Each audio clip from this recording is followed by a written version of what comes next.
그럼 다음 발표 이어서 진행을 하도록 하겠습니다.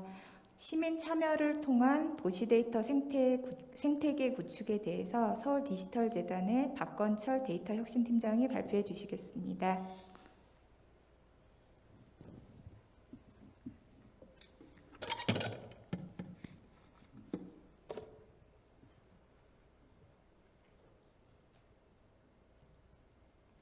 네, 안녕하세요. 방금 소개받은 서울 디지털재단의 데이터 혁신팀을 맡고 있는 박건철이라고 합니다. 제가 오늘 준비한 발표는 시민 참여를 통한 도시 데이터 생태계 구축이라는 제목으로 발표를 준비했고요. 저희 재단에서 지금 준비하고 있는 시민 참여형 도시 데이터 창출 사업이라는 사업이 있습니다. 그 사업의 내용으로 제가 이 내용을 준비했습니다. 먼저 저희 재단 세션에 좀 관심을 가져주시고 지금 아마 유튜브로 많이 시청을 하고 계실 것 같은데, 여러분 마리텔이라는 방송 아시죠? 제가 마리텔을 지금 하는 것 같아요. 그러니까 유튜브 이제 6개 세션이 동시에 지금 송출되고 있는데, 오면서 지금 저희 세션의 발표자분들이 제가 발표하면서 재미가 없어서 나가시면 어떨까 이런 걱정을 하면서 제가 나왔습니다.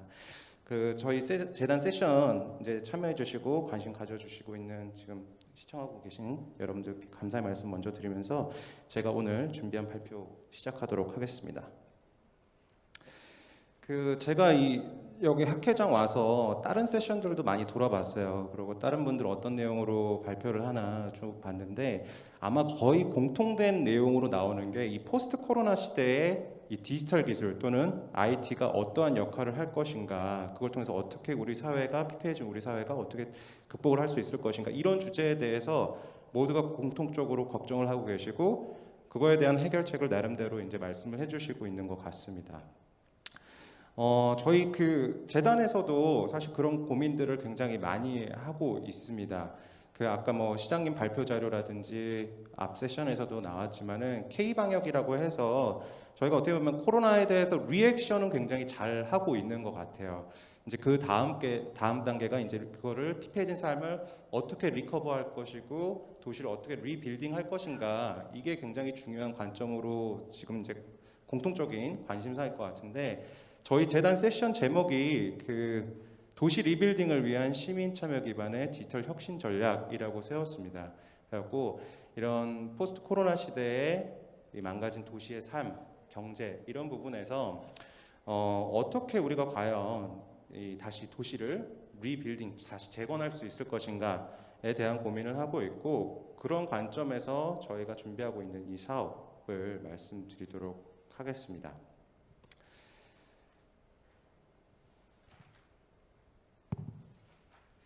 자, 여기 이제 제가 좀 진부한 얘기를 하면은 두 명의 경제학자를 좀 소개할까 합니다. 공교롭게도 1883년, 지금부터 한 137년, 약 140년 전에 같은 해에 태어난 두 명의 경제학자인데, 훗날 이 두 명은 20세기를 대표하는 경제학자로 성장하게 됩니다. 그리고 같은 해에 태어났고 같은 시기에 활동을 했지만은 사실은 어떤 경제 불황에 대해서는 굉장히 다른 시각의 어떤 해법을 제시하면서, 그것이 사실은 어떻게 보면은 지금 정부에서도 말하고 있고 그런 디지털 뉴딜의 기반이 되는 것 같은데, 왼쪽에 계신 분은 케인즈입니다. 케인즈라고 하면 여러분 잘 아시다시피 1930년대 대공황에서 유효수요라는 어떤 이론적 기반을 통해서 경제 불황을 어떻게 극복할 수 있는가에 대한 이론적 배경을 제시했었죠.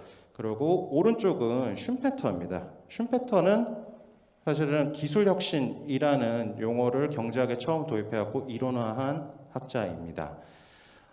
사실 이 두 명의 학자들은 같은 시기에 활동을 했지만은 제가 아까 말씀드렸듯이 굉장히 다른 시각을 갖고 있었습니다. 흔히 경제학을 우리가 수요와 공급의 논리를 이론적으로 풀어낸 학문이라고 우리가 말을 하는데, 이 케인즈 같은 경우에는 수요 쪽에 기반을 둔 어떤 해결책을 제시했었고, 슌페터 같은 경우에는 공급자적인 측면에서의 어떤 역할을 강조를 했습니다. 케인즈가 저술한 일반 이론, 그러니까 플레임은 더 깁니다. 일반 이론이라는 책에 보면은 어떤 내용이 나오면은 해도 안 되면은 정부가 땅을 파거나 메꿔서라도 소위 그런 행동을 하면서라도 어떤 국민들의 주머니를 채워줘야 된다. 그런 국민들의 주머니가 채워져야지 어떤 소득이 늘어나고 소비가 일어나면서 다시 경기가 다시 전환될 수 있다라고 해법을 제시하고 있고, 이 이론은 사실은 케인지언들에 의해서 70년대까지도 주류 학파로 인정을 받았습니다. 반면에 슌페터 같은 경우에는 굉장히 공급자적인 생산자 중심의 해결책을 제시하고 있습니다. 아까 말씀드렸듯이 기술혁신이라는 용어를 경제학에서 도입을 했는데, 어떤 기술혁신, 기업들이 끊임없는 어떤 기술혁신을 통해서 신시장을 개척하고 새로운 제품을 개발하고 새로운 프로세스를 만들어낼 때 어떤 경쟁에서의 우위를 점할 수 있고, 그걸 통해서 경제 불황을 이겨낼 수 있다라고 제시를 하고 있습니다. 사실은 케인즈가 여러분 아시다시피 뭐 그 예전 30년대 대공황에서는 케인즈의 이론이 어떤 공황을 극복할 수 있는 이론적 배경이라고 알고 계시는데, 저는 지금의 디지털 뉴딜 전략은 이 케인지언뿐만 아니라 슌펜터적인 생각과 사고도 꼭 필요하다고 생각을 합니다. 무슨 말씀이냐면은, 우리가 지금 하고 있는 것처럼 어떤 그 기본소득이라고 해서 그 이제 재난지원금을 다 나눠주잖아요. 이렇게 주머니들을 채워주는 것뿐만이 아니라 이 동시에 어떤 기업이 이런 위기에서 새로운 생산성과 혁신성을 발굴해낼 수 있는 프로세스들을 만들어주는 것이 사실은 디지털 뉴딜의 기본 바탕이 되어야 된다고 생각을 하고 있고, 이렇게 수요와 공급이 사실은 밸런스가 맞을 때 우리가 생각하는 디지털 뉴딜의 어떤 성공이 올 거라고 생각을 합니다. 좀 더 구체적으로 말씀드리면은, 저희 재단에서는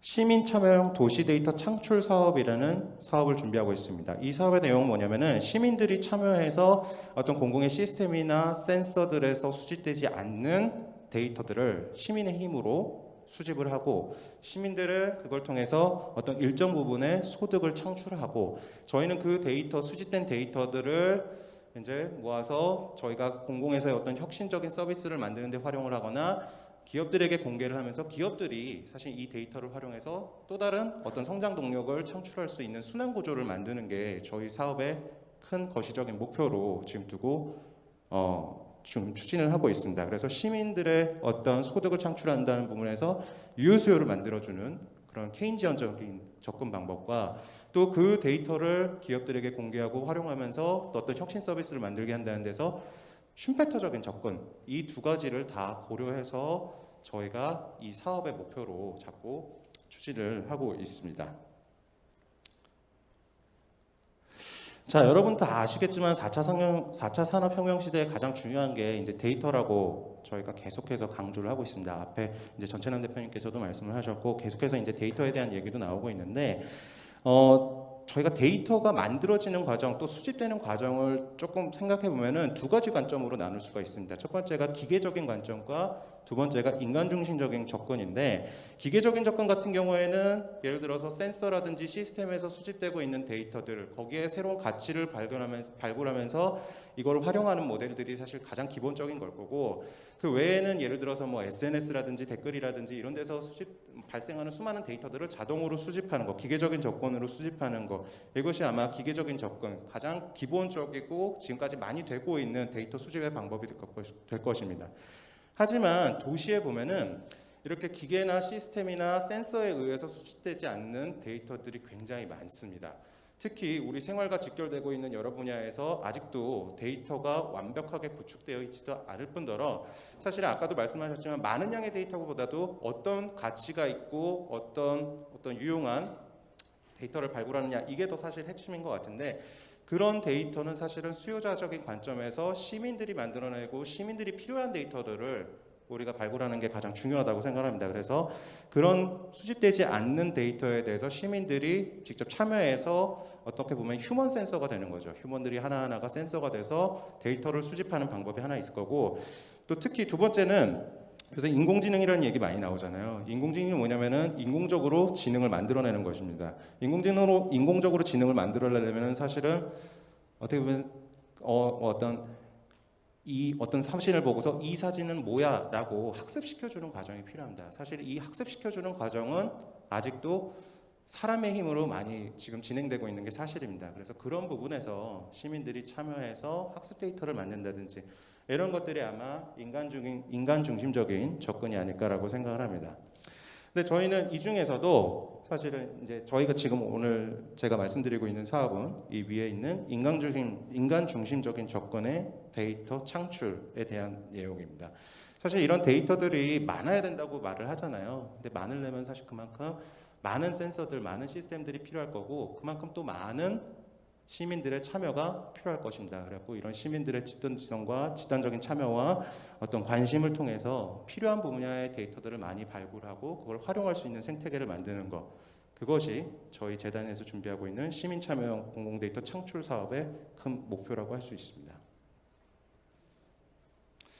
근데 이렇게 시민들이 참여해서 데이터를 만들어내는 사례가 아주 새로운 것은 아닙니다. 저희가 뭐 굉장히 없던 사례들을 지금 막 새롭게 만들어내는 것은 아니고 사실 외국에서 보면은 이런 사례들, 시민들이 참여해서 필요한 데이터들을 만들어내고 공유하는 사업들이 굉장히 활성화가 많이 되어 있습니다. 여기 보시는 것처럼 이제 왼쪽 밑에 보시면은 이제 독일의 사례인데 여기서는 시민들이 주관적으로 거리를 돌아다니면서 느끼는 어떤 안전에 대한 주관적인 체감도들을 다 앱에 올려서 공유하면서 그걸 바탕으로 해서 시민 안전지도라는 서비스를 만들었습니다. 그래갖고 그 안전지도를 바탕으로 해서 어떤 경찰이 순찰 이 도로 루트도 만들고 이런 데 활용을 했었고요. 또 EU에서는 프로젝트 중에는 그라운드 트러스트 2.0이라는 프로젝트가 있습니다. 이건 뭐냐면은 천연 자원들에 대한 보호를 위해서 천연 자원들에 대한 상태를 모니터링, 시민들이 참여해서 모니터링하는 겁니다. 그래서 이 나무가 어느 날 갔더니 껍질이 벗겨졌더라. 뭐 이런 것들을 다 시민들이 데이터화하고 앱에 올리고 그걸 통해서 또 관리를 하고 이런 것들이 굉장히 흔한 사례로 나와 있습니다. 또 미국에서는 이 바깥에서 먹는 수돗물 같은 거 있잖아요. 그러니까 공공시설에 있는 물들에 대한 수질. 저도 지금 약수터 가면은 가끔 물 뜨면 이거 먹어도 되나? 한 2달 전에 검사했다는데 지금 먹어도 되나? 이런 걱정들 많이 하거든요. 근데 이런 것들을 시민들이 진짜 찾아다니면서 센서 키트로 해서 수질을 검사해갖고 이거 먹을 수 있나 없나? 하천이 많이 오염됐나 안 됐나? 이런 것들을 수집해서 데이터를 또 수집하고 공유하는 사례입니다. 이런 것들을 흔히 시민 데이터 과학이라고 하거나 아니면 시티즌 제너레이트 데이터라고 우리가 표현을 합니다. 자, 근데 저희가 또 관심을 갖는 분야는 이렇게 일반적인 데이터를 수집하는 분야도 있겠지만은 그 데이터를 가공하고 처리하고 또는 데이터를 인공지능 학습화시키는 분야에서도 또 사람의 많은 인력의 투입이 필요하다고 생각합니다. 이 왼쪽에 있는 그림이 혹시 여러분 뭔지 아세요? 이게 제목이 체스 두는 트루퀸이라는 그림이에요. 이게 실제로 17세기인가 18세기에 있었던 일인데 뭐냐면은 저 밑에 사실 사람이 있잖아요. 근데 저 위에 있는 거는 이게 인형 같은 거예요. 그래가지고 저 사람이 보이진 않습니다. 그래갖고 딱 이 인형이 체스를 둔다고 해갖고 어떤 마술쇼 같은 데서 이제 보여준 거예요. 사실은 지금 보면은 인공지능 체스 게임 같은 그런 예전의 사례죠. 근데 그런 거를 통해서 했는데 사실은 보니까 안에 사람이 들어가서 하고 있는 거예요. 이걸 이제 영어로 하면 메커니컬 터크라고 하는데 이게 뭐냐면은 어떻게 보면은 사실은 인공지능이라는 것도 결국에 사람의 도움이 필요한 거 아닌가라는 생각을 했었고 이 메커니컬 터크라고 제가 이거 말씀드렸잖아요. 지금 아마존이라는 굉장히 유명한 회사가 있습니다. 아마존이라는 굉장히 유명한 회사에서 이렇게 일반 시민들을 대상으로 해서 인공지능 학습 데이터를 만드는 데 참여하거나 이런 프로젝트들을 굉장히 많이 하는데 그 프로젝트 플랫폼 이름이 이 이름을 따서 메커니컬 터크라고 지었습니다. 기사에서 보니까는 왜 중국과 인도가 인공지능 분야에서 굉장히 빠른 시간에 미국을 따라잡고 어떻게 보면 어떤 분야에서는 더 앞서 나가고 있나 봤더니 사실은 그 뒤에는 값싼 노동력들이 굉장히 많이 지원이 됐던 거예요. 그 말은 뭐냐면은 아까 말씀드렸듯이 최초에 우리가 아이들한테 어떤 지능을 가르쳐주고 학습시키는 과정에서도 아이들한테 야 이거는 강아지야 이건 고양이야 라고 가르쳐줘야 되잖아요. 그걸 통해서 우리가 학습하고 지능을 쌓는 건데 인공지능도 역시 마찬가지입니다. 학습 데이터를 만든다는 거는 이렇게 초기에는 사람들이 붙어서 데이터를 라벨링 해주고 이건 뭐라고 인식해야 돼 뭐라고 인식해야 돼 이런 과정들이 필요한데 이런 거에 활용할 수 있는 크라우드들이 굉장히 많았던 거예요. 그렇기 때문에 어떻게 보면은 중국과 인도가 굉장히 이 인공지능 분야에서는 굉장히 빠르게 성장하고 앞서 나갈 수 있었던 게 아닌가 생각이 듭니다. 저희는 그래서 저희 사업에서는 아까 앞에서 말씀드렸듯이 일반적인 데이터, 생활에 필요하고 도시 문제 해결을 위해서 필요한 어떤 데이터들을 수집하는 단계도 있지만은 이런 인공지능화 같은 것처럼 어떤 새로운 데이터 혁신 서비스를 만들기 위해서 뭐 인공지능 데이터 학습화, 그러니까 학습 데이터화를 만든거나 아니면 데이터의 가공과 처리를 하거나 이런 과정에도 시민들이 직접 참여해서 기업 컨트리뷰션을 할 수 있고 그걸 통해서 일정 부분의 소득을 창출할 수 있는 구조로 저희가 사업을 준비하고 있습니다. 자, 인공지능 학습 데이터 구축에 대해서 조금 더 말씀드리면은 어떤 내용이냐면은 여기 나와 있는 것처럼 데이터에 대해서 이 분야까지는 새라는 영역이야 라고 이렇게 박스로 묶는 과정도 있고요. 이 행동을 보고 이 행동은 어떤 행동이야 라고 해서 액션에 대한 네이밍을 정해주는 과정도 있을 거고요. 또 이 화면 안에서 이 사물과 세물을, 그러니까 오브젝트와 오브젝트를 디텍션해주는 그런 분야에서도 학습 데이터가 필요할 거고, 이런 여러 가지 분야에서 사람들이 참여해서 데이터를 학습시켜주고 그걸 통해서 인공지능 모델을 만들어내는 여러 가지 과정이 필요합니다. 자, 이게 아까 말씀드렸던 제가 아마존의 그 메케니컬 터크라는 사이트고요. 이거 외에도 지금 뭐 일본의 라이언 브릿지라든지 또 국내에도 있습니다. 크라우드웍스라는 민간 회사에서 뭐 공공에서도 굉장히 많이 참여하고 있고 민간 회사에도 굉장히 많이 참여하고 있는데 어떤 인공지능을 만들 때 필요한 학습 데이터들을 만드는 프로젝트들, 거기서 소정의 대가를 받을 수 있는 프로젝트들을 많이 하고 있습니다. 그럼 저희는 그러면은 과연 서울 디지털 재단은 이런 회사들과 무슨 차이가 있느냐? 저희는 특히 관심 있는 게 공공 영역에서 도시 문제를 해결하거나 생활의 질적인 개선을 할 수 있는 어떤 혁신 서비스 또는 공공 내부에서도 어떤 과학 행정을 위해서 필요한 인공지능 모델을 만드는데 필요한 수많은 인공지능 데이터 또는 데이터 가공이나 처리, 공공 데이터도 아까 앞에 김태현 실장님께서 말씀하셨지만 오류가 굉장히 많다고 말씀하셨잖아요. 그럼 오류들을 잡아줌으로써 시민들에게 더 정확한 정보를 제공해 주는 것, 이런 부분에 시민들의 힘이 필요하고 저희는 시민 한 분 한 분의 그런 힘을 통해서 이 사업을 추진해 나가고자 합니다. 자, 저희 사업의 구조를 말씀드리면은 자, 먼저 데이터 수집 분야에 대한 영역과 데이터 가공에 대한 분야가 있습니다. 이 분야를 저희가 이제 유효수요를 창출한다는 의미에서 공공 일자리로 저희가 추진해서 가져가려고 하고 있습니다.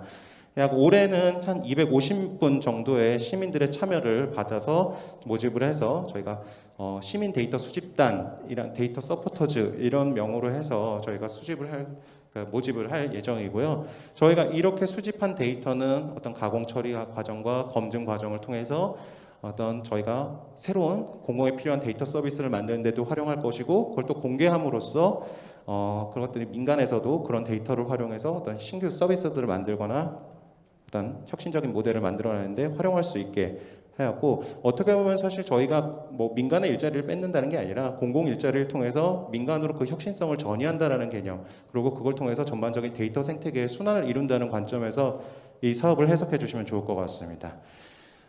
일반적으로 참여하는 분들 한 분 한 분은 사실은 가지고 계신 핸드폰 하나에서 찍을 수 있는 센서들이 굉장히 많습니다. 그러니까 수집할 수 있는 데이터들이 굉장히 많습니다.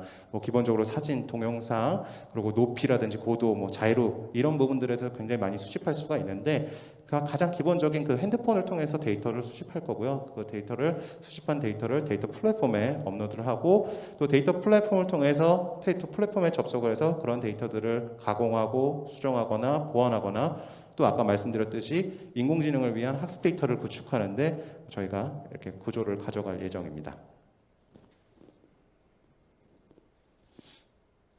저희 전반적인 과정은 이 그림으로 설명드릴 수 있을 것 같아요. 일반적인 데이터를 수집하는 데는 사실은 데이터 분야에 대한 아주 고급 지식이 필요하지가 않습니다. 어떤 분야에서 어떤 사진을 찍으시면 됩니다. 이런 기준들을 저희가 제시를 하고 그 기준에 맞춰서 데이터를 수집하시면 되기 때문에 굉장히 초급 일자리, 그래서 누구든지 사실은 참여할 수 있다는 장점이 있습니다. 누구든지 참여하셔서 데이터 수집에 참여하실 수가 있고 또 사실 그 다음 레벨에서 이제 전처리라든지 뭐 어떤 이상치를 찾아낸다거나 뭐 결집값을 찾아낸다거나 그걸 처리한다거나 아니면 데이터를 아까 말씀드렸듯이 학습 데이터를 만드는 약간의 중급 과정 같은 경우에는 저희가 교육을 통해서 일정 부분에 대한 어떤 교육을 해드리고 그 교육을 바탕으로 해서 할 수 있는 어떻게 보면은 초급 기술자 수준의 어떤 데이터 작업들을 드릴 거고요. 그 이후에 이렇게 만들어진 데이터에 대한 분석과 어떤 인공지능 모델링이나 이런 부분은 사실 아주 고급 분야라고 생각이 들거든요. 이런 거는 아주 전문가 분야, 이 전문가분들의 참여가 또 열려 있으니까는 많은 분들이 또 관심 가져주시고 각각의 이제 취향과 뭐 어떤 여건을 바탕으로 해서 참여해 주시면 감사할 것 같습니다. 자, 저희가 지금 생각하고 있는 프로젝트들은 아직 사실 확정된 건 아니지만은 몇 가지를 말씀드리면은 뭐 인공지능 데이터와 관련돼서는 뭐 재활용 폐기물 이미지 데이터셋을 구축하는 거라든지 인도 보행 영상에 대한 이렇게 돌아다니시면서 이제 그냥 영상을 찍으시는 거예요. 그래서 뭐 예를 들어서 뭐 울컹거리는 덜컹거리는 뭐 그러니까 도로에 약간의 파손이 있다든지 위험물이 어느 지역에서 많이 온다든지 이런 것들을 또 데이터셋을 만드는 과정들도 지금 생각을 하고 있고요. 또 왜 일반적인 데이터라고 하면은 그 서울시가 보유하고 있는 공공 건물이 2,601개라고 합니다. 2,601개에 대해서 어떤 사회적 약자들, 임산부라든지 장애인, 뭐 노약자라든지 이런 분들의 접근성과 편의성을 사실은 저희가 지금까지 체크해 본 적이 없거든요. 그래서 과연 이런 것들이 얼마나 잘 되어 있는지 이런 것들에 대한 데이터도 수집을 해서 이런 거를 바탕으로 해서 어떤 개선을 한다든지 이런 것들도 지금 기획을 하고 있고 한 9가지 분야에 대한 데이터 수집과 가공 또 인공지능 학습 데이터와 이런 분야들 저희가 지금 기획을 하고 있습니다. 사업은 저희가 아마도 빠르면 6월 말 아니면 7월부터 이제 공모가 나가서 시작을 하게 될 것 같고요. 아까 말씀드렸듯이 250분 정도의 시민분들의 참여를 저희가 이제 기다리게 될 것 같습니다. 그럼 많은 분들이 관심 가져주시고 참여해 주시면 좋을 것 같고요. 결국에 저희가 생각하는 거는 이런 걸 통해서 아직까지 사실은 도시의 데이터의 어떤 생태계가 잘 완벽하게 구축되어 있다고 생각이 안 됩니다. 아까 시장님께서도 말씀하셨듯이 뭐 UGS라든지 이런 거 말씀하셨지만은 아직도 사실은 비어있는 공간, 채워야 될 공간들이 굉장히 많거든요. 이런 비어있는 공간, 채워야 되는 공간들을 사실 시민들의 힘, 시민들의 참여와 관심 속에서 채운다면은 좀 더 우리 서울시의 데이터 생태계가 지금보다는 조금 더 한 단계 업그레이드 될 수 있지 않을까라는 생각을 합니다. 마지막으로 한 말씀 드리면은 그 사회학자 클레이 셔크가 했던 말인데 어떤 레볼루션이라는 거는 사회가 어떤 새로운 도구를 받아들일 때 발생하는 게 아니라 생활 전반의 어떤 패턴의 비헤이비어가 바뀔 때 이제 일어난다고 합니다. 이런 시민들이 참여할 수 있는 그러니까 데이터 생태계, 그러니까 공공 영역이라고 있었던 어떤 데이터 생태계에서 시민들의 참여를 더 열고 그걸 통해서 어떤 새로운 접근 방법과 새로운 방식들을 제공한다면은 저희가 아까 계속해서 말씀드리고 있지만은 어떤 세계 최고의 스마트 시티 아니면 세계 최고의 어떤 데이터 기반의 어떤 멋진 미래 도시 이런 것들을 만들 수 있지 않을까 생각하고요. 이런 것들이 결국에는 포스트 코로나를 대비하는 그걸 통해서 도시를 재건할 수 있는 하나하나의 방법으로서 어떤 성공 사례를 만들 것이라고 생각합니다. 제 발표는 여기까지 마치겠습니다. 감사합니다. 네, 발표해주신 박건철 팀장님께 감사드립니다. 포스트 코로나 시대 도시의 재건을 위한 디지털 뉴딜의 일환으로 시민이 참여하여 직접 데이터를 수집 가공하고 소득을 창출하는 시민 참여형 공공 데이터 창출 사업에 대해 소개해 주셨습니다.